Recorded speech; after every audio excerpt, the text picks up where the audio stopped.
Le Pencak Silat, l'art martial sans aucun doute le plus redoutable. Cette technique de combat ultra rapide arrive d'Indonésie.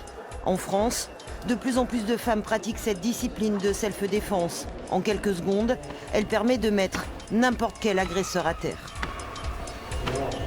Je cherchais quelque chose de plus efficace dans la rue.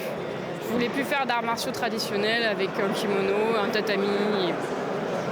Est-ce qu'en tant que femme, ça vous permet de vous sentir plus en sécurité aussi? Bien sûr, bien évidemment, bien sûr. Je peux marcher dans la rue toute seule la nuit, j'ai plus peur de me faire agresser. Ça va, je veux pas d'histoire, ça va, je veux pas d'histoire. Là, je démarre.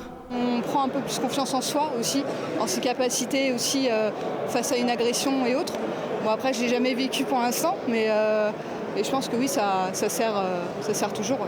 Ça donne une certaine confiance, en fait, ça développe un certain alignement qui fait qu'on se sent, qui rassure et qui du coup, dans le regard de l'autre, on est moins susceptible de passer pour une victime potentielle. En Belgique, Fred Mastro a développé sa propre école. Cet expert en sécurité est ceinture noire 7e dan. Il est considéré comme un maître. Le but, c'est de ne pas boxer.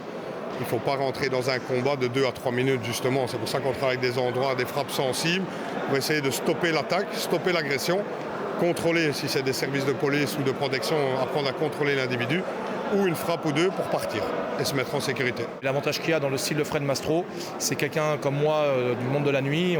Il a ramené ses techniques à des mouvements très courts, très efficaces. Et c'est pour ça que je suis parti me former auprès de lui et je trouve que ses méthodes sont radicales. Et pour les femmes, au contraire, c'est très adapté.